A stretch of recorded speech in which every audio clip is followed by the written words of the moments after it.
نحمده ونصلي على رسوله الكريم بسم الله الرحمن الرحیم۔ السلام علیکم معزز ناظرین، آج کی ویڈیو میں ہم عورت اور مردوں کے نماز کے درمیان جو فرق ہے وہ بیان کریں گے۔ تو عورتوں کو بھی اسی طرح نماز پڑھنا چاہیے جیسے نماز پڑھنے کا طریقہ پچھلی ویڈیو میں بیان کیا گیا ہے، لیکن چند چیزوں میں مرد اور عورت کی نماز میں فرق ہے اور نیکی لکھی جاتی ہے۔ تو سب سے پہلے تکبیر تحریمہ کے وقت مردوں کو چادر وغیرہ سے ہاتھ نکال کر دونوں ہاتھوں تک اٹھانا چاہیے، اور عورتوں کو ہر حال میں بغیر ہاتھ نکالی ہوئی کندھوں تک اٹھانا چاہیے۔ مردوں کو دائیں ہاتھ کی چھوٹی انگلی اور انگوٹھی کا حلقہ بنا کر بائیں ہاتھ کی کلائی کو پکڑنا اور باقی تین انگلیوں کو بائیں کلائی پر بچھا دینا چاہیے، اور عورتوں کو داہنی ہتھیلی بائیں ہتھیلی کی پشت پر رکھنا چاہیے۔ مردوں کی طرح حلقہ بنا کر بائیں ہاتھ کو نہ پکڑنا چاہیے۔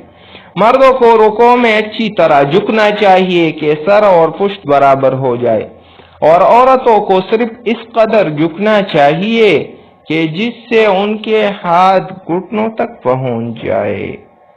مردوں کو رکوع میں انگلیاں کشادہ کر کے گھٹنوں کو پکڑنا چاہیے، اور عورتوں کو بغیر کشادہ کی ہوئی ملا کر رکھنا چاہیے۔ مردوں کو حالت رکوع میں کہنیاں پہلو سے علیحدہ رکھنی چاہیے اور عورتوں کو ملی ہوئی رکھنی چاہیے۔ مردوں کو سجدے میں پیٹھ کو رانوں سے اور بازو کو بغل سے جدا رکھنا چاہیے، اور عورتوں کو ملا کر رکھنا چاہیے۔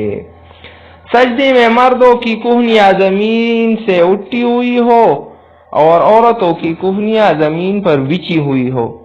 مردوں کو سجدے میں دونوں پاؤں انگلیوں کے بل کڑے رکھنا چاہیے، مگر عورتیں دونوں پاؤں داہنی طرف کو نکال دے۔